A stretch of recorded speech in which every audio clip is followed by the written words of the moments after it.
जहां से मैं चल करके आया हूं, लगातार मुझे सड़कों पर जन सैलाब दिखाई दे रहा है, जो अभी मैदान में नहीं पहुंच पाया है। इस मैदान में जहां पंडाल है, पंडाल के बीच मुझे लोग दिखाई दे रहे हैं। दाईं तरफ जहां कहीं छाया नहीं है, अपना गमछा सर पे रख करके, और दूर बाईं तरफ ये जो जन सैलाब दिखाई दे रहा है, ये आज फैसला कर रहा है कि राहुल गांधी जी न केवल जीतेंगे, बल्कि देश की रिकॉर्ड जीतों में ये रैली शामिल होने जा रहा है। और ये जन सैलाब बता रहा है, ये जन सैलाब ने रायबरेली की राय तय कर दी है। रायबरेली की यही राय है, भाजपा यहां से जाए। हम लोग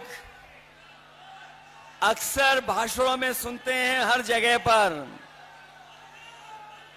देश के एक नेता हैं जो हर जगह पर अपना झूठा रिश्ता निकाल लेते हैं। एक देश के नेता हैं, बहुत बड़े नेता, जहां जाते हैं वहां पर अपना एक झूठा रिश्ता निकाल लेते हैं।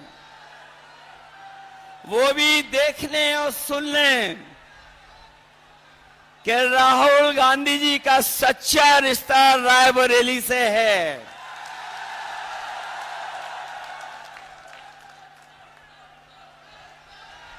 ये रायबरेली से सच्चा रिश्ता है। अगर रा से रायबरेली है तो रा से राहुल भी है। जो लोग गिनती नहीं समझ पाते हैं, वो भी गिनती समझ लें। एक और एक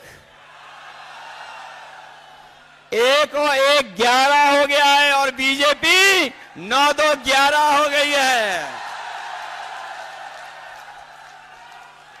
बताओ, बीजेपी 9-2-11 हो गई कि नहीं हो गई? जो लोग 4 चरणों का चुनाव देख चुके होंगे, वो जानते होंगे कि अब भारतीय जनता पार्टी 4 चरणों में चारों खाने चित हो गई है। ये भाजपा का रथ, ये जो भाजपा के लोग घूम रहे हैं, इस बार उत्तर प्रदेश में फंसे नहीं हैं। इस बार जनता ने इन्हें, बताओ, जनता ने इन्हें फंसा दिया कि नहीं फंसा दिया? इनका रथ धस गया कि नहीं धस गया? और याद रखना, ये बीजेपी वाले वही लोग हैं जो किसानों के ऊपर 4 काले कानून लागू कर रहे थे। काले कानून लागू कर रहे थे, याद है कि नहीं याद है? हमारे किसानों को खड़ा होना पड़ा, लड़ना पड़ा, हजारों शहीद हुए, लेकिन पीछे नहीं हटे। किसान तभी पीछे हटा जब सरकार ने काले कानून वापस ले लिए। किसानों पे काले कानून लागू करने वाले भारतीय जनता पार्टी के लोग न केवल उनकी जमीन कब्जा करना चाहते थे, खेत, बल्कि उनकी पैदावार की भी लूट करना चाहते थे। ये किसानों को आय दुगुनी की बात कहने वाले लोग, किसानों को आय दोगुनी का वादा करने वाले, उनकी हर बात झूठी निकली कि नहीं निकली? उनका वादा झूठा रहा कि नहीं रहा? और न केवल इन्होंने किसानों को धोखा दिया, बल्कि यहां एक एक नौजवान जानता होगा कि अगर वो तैयारी करके परीक्षा लिखने गया, उन परीक्षाओं के पेपर लीक करा दिए, पेपर रद्द कर दिया। और याद रखना नौजवानों, इन्होंने जानबूझ करके पेपर लीक कराए हैं, और इसलिए कराए क्योंकि नौजवानों को इन्हें नौकरी न देनी पड़ जाए। हर परीक्षा का पेपर लीक हुआ, और एक परीक्षा का नहीं, 10 से ज्यादा परीक्षाओं के पेपर लीक करा दिए। न केवल हमारे नौजवानों की नौकरी छीनी है, बल्कि 10 साल में हमारे नौजवानों का 1/3 जीवन इन्होंने बर्बाद किया है। बताओ, 1/3 जीवन बर्बाद हुआ कि नहीं हुआ? इसलिए इस चुनाव में सावधान हो कि नहीं हो आप लोग। और महंगाई कहां पहुंचा दी है। अभी हम अमेठी से होकर के आए हैं, सिलेंडर वाले सांसद जी के क्षेत्र से। वहां जो जन सैलाब देखा, उससे वहां के सांसद सरेंडर हो गए। बताओ, आज कीमत कहां पहुंचा दी? डीजल पेट्रोल कहां पहुंच गया? और हमारे नौजवान कभी कभी मोटरसाइकिल खरीद लेते थे। 10 साल पहले क्या कीमत थी मोटरसाइकिल की, और आज कीमत क्या है? 1 लाख से ऊपर पहुंचा दिया कि नहीं पहुंचा दिया? बिजली महंगी कर दी कि नहीं कर दी? इन्होंने बिजली नहीं बनाई, ना सब स्टेशन लगाए, ना कोई सुविधा दी। लेकिन जब बिजली का बिल आ रहा है तो आपको करंट लग रहा कि नहीं लग रहा? बीजेपी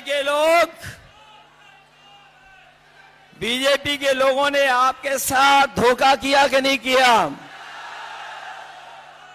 इसलिए न केवल हमारे किसानों की बोरी से चोरी की है, बोरी से चोरी हुई, पहले 5 किलो, फिर 5 किलो, बताओ 10 किलो की चोरी हो गई कि नहीं हो गई? और जो नैनो यूरिया देते हैं, नैनो यूरिया तभी खरीदते हैं, या नैनो यूरिया को बिकवाने के लिए नया फार्मूला निकाला है कि जब तक डीएपी नहीं लोगे तब तक, या नैनो यूरिया नहीं लोगे तो डीएपी नहीं मिलेगी। ये सुनने में आ रहा है जिसने नैनो यूरिया बनाई वो भी भारत छोड़ के चला गया। इधर बीजेपी के लोग बड़े घबराए हुए हैं।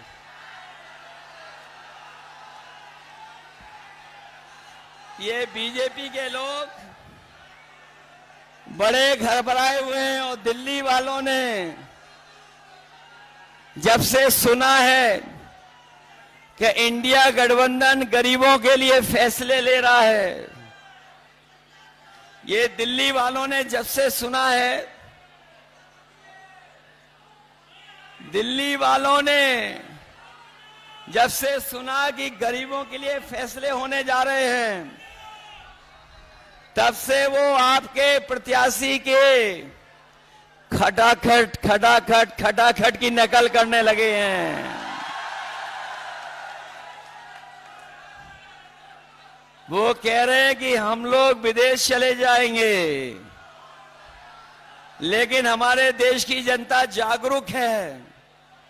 वो जानती है कि उन्होंने कुछ साल पहले ही अपने खासम खास लोगों को एक के बाद एक विदेश भेजने का काम किया था। बताओ, उनके जो मित्रगण थे या साथी थे, एक के बाद एक खटाखट खटाखट खटाखट विदेश भाग गए कि नहीं भाग गए?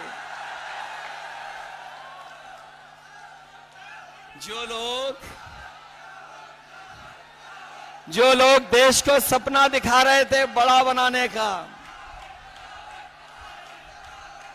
बताओ कर्जे में डुबा दिया देश को कि नहीं डुबा दिया?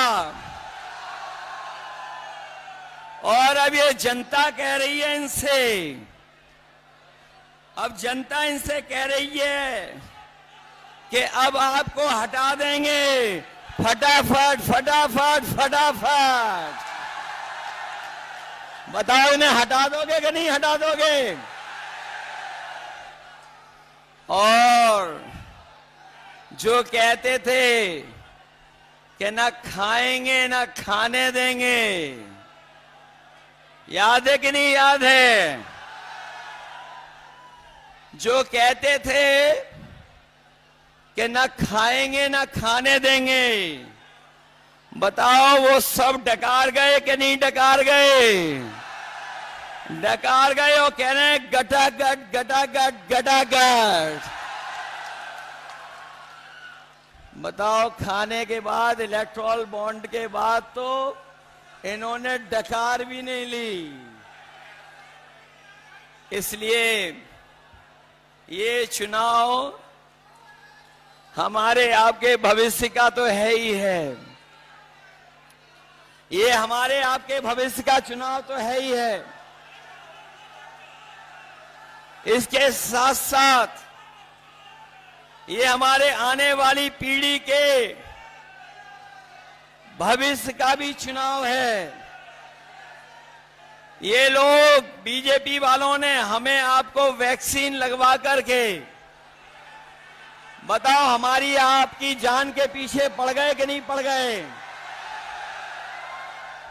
और अभी ये 400 पार का नारा देने के बाद बताओ संविधान को खत्म करना चाहते हैं कि नहीं? बताओ संविधान बचाओगे कि नहीं बचाओगे? ये लोग जो 400 पार का नारा दे रहे थे, ये 400 पार का नारा भूल गए हैं। और आप देख लेना, जैसे जनता का गुस्सा बढ़ता जा रहा है, हर चरण में जनता का गुस्सा इनके खिलाफ बढ़ता चला जा रहा है। 7वें चरण में जनता का गुस्सा 7वें आसमान पे होगा। इन्होंने किसान, नौजवान, व्यापारी और संविधान हर एक वर्ग को धोखा दिया। यही देश के प्रधान सांसद आए थे और कह रहे थे हम छुट्टा जानवर की समस्या का समाधान कर देंगे। हमारे किसानों को खेतों पे तार लगवाने पड़ गए। आए दिन किसी की जान जा रही है, कोई सुरक्षित नहीं बचा है। और अब तो ये जो 400 पार का नारा देने वालों को जनता कह रही है, और देश की 140 करोड़ की जनता कह रही है कि इस बार इनको 140 सीटों के लिए भी तरसा देंगे, क्योंकि इन्होंने आरक्षण भी हमारा छीनने का काम किया है। ये हमारे 69,000 वाले शिक्षक भर्ती, ये जानते होंगे, शिक्षा मित्र वाले जानते होंगे, या जिन्होंने तमाम नौकरियां की परीक्षा लिखी वो जानते होंगे कि इस सरकार में सब उल्टा पुल्टा हो रहा है। न केवल नौकरी छीनी जा रही है, नौकरी ना दें जिससे हम आरक्षण नहीं देना चाहते हैं, वहीं 69,000 वाले हर जगह पर बैठे रहे, सालों साल आंदोलन किया, लेकिन उसके बाद भी उन्हें न्याय नहीं मिला। हम अपने किसान, नौजवान और आम लोग कह के जा रहे हैं, ये इंडिया गठबंधन और समाजवादी लोग आने वाले समय में 4 जून के बाद जब बदलाव होगा तो आपकी हर समस्या का समाधान हम लोग करने का काम करेंगे। इसलिए आप सबसे मैं अपील करने आया हूं, आप सबसे मैं अपील करने आया हूं, ये चुनाव रायबरेली का पूरा देश देख रहा है, पूरे देश की निगाहें लगी हुई हैं और विशेष हम अपने समाजवादी साथियों से कहेंगे जो यहां पर हैं सभा में और जो हमारे मंच पे भी साथी बैठे हैं कि सब लोग मिलकर के कांग्रेस पार्टी के प्रत्याशी राहुल गांधी जी को ऐतिहासिक वोटों से जिता देना। और जब देश की बड़ी जीतों की गिनती हो, जब देश के बड़ी जीतों की गिनती हो, तो उस गिनती में भी समाजवादियों रायबरेली को शामिल कर देना। बताओ कितने वोट से जिताने जा रहे हो? उसके लिए घबराओगे तो नहीं आप लोग? सुना है बीजेपी का जो प्रत्याशी है वो भू माफिया है।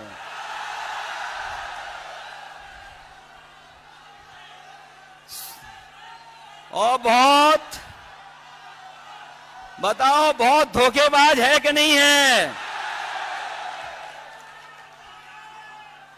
अब मैं अपने कांग्रेस पार्टी के कार्यकर्ताओं से पूछूंगा, बताओ आपको धोखा दिया कि नहीं दिया? समाजवादियों आपको धोखा दिया कि नहीं दिया? ये जो समय समय पर बुलडोजर लेकर के चलते थे, बताओ अपने वोट का बुलडोजर चलवाओगे कि नहीं चलाओगे? और अगर आपको बूथ पे रोके तो रुक तो नहीं जाओगे? ये रायबरेली वाले हैं, बूथ का रास्ता ढूंढ लोगे कि नहीं ढूंढ लोगे? ऐसा तो नहीं कि अगर आपको रोके तो आप रुक जाओ। इनको अपना बूथ तो नहीं लूटने दोगे? इसलिए हराओ ऐसे भूमाफिया को और धोखेबाज को। बताओ धोखा दिया कि नहीं दिया?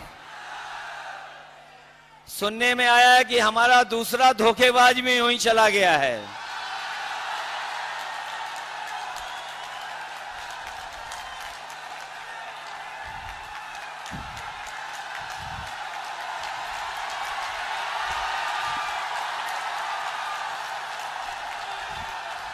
और ये जो अभी अभी गया है धोखेबाज, उसकी खासियत है, जो अभी अभी धोखेबाज गया उसकी एक बहुत अच्छी खासियत है कि वो जहां जाता है वहीं गड्ढा खोदता है। इसलिए सावधान हो कि नहीं हो? आपके एक वोट से लाखों वोट से तो राहुल गांधी जी जीतेंगे ही जीतेंगे, लेकिन इन धोखेबाजों से भी हिसाब किताब होगा। मैंने सुना है कि कोई धोखेबाज जो समाजवादियों को धोखा दे करके अपने घर पर 2 नंबर वाले नेता को बुलाया था। कौन से नंबर वाले नेता को? अरे भाई मैं नहीं बोल सकता 2 नंबरी नेता।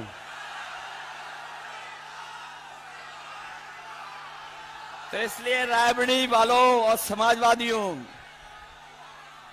ये आपकी भी परीक्षा है कि अगर कांग्रेस पार्टी आगे बढ़ रही है तो 5 लाख से ज्यादा वोट जिताने का काम करना। इसलिए जिताना, यही निवेदन, यही अपील करने आया हूं। मैं बहुत बहुत बधाई देता हूं अपने कार्यकर्ता नेताओं का जिन्होंने ऐतिहासिक कार्यक्रम किया है।